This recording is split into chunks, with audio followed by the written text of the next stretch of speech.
Pasta রান্নার preparation চলছে।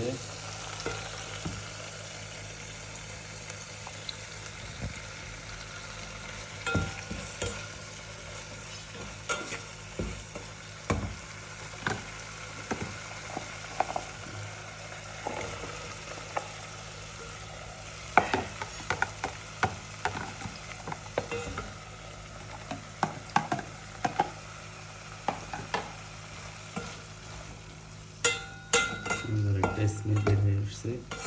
Capsicum দিয়ে দিলাম 2 রকমের, গ্রিন অ্যান্ড রেড ক্যাপসিকাম। আগে টমেটো অনিয়ন দিয়ে একটু ফ্রাই করে নিয়েছি।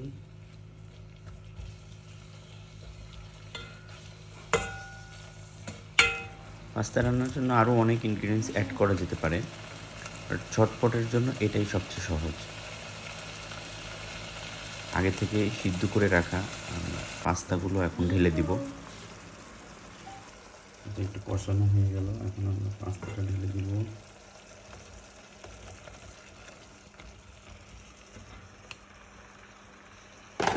পাস্তাটা আগেই আমরা সিদ্ধ করে রেখে দিয়েছিলাম, তবে পাস্তা সিদ্ধ করার সময় একটু তেল এবং লবণ দিয়ে সিদ্ধ করে রেখে দিতে পারেন।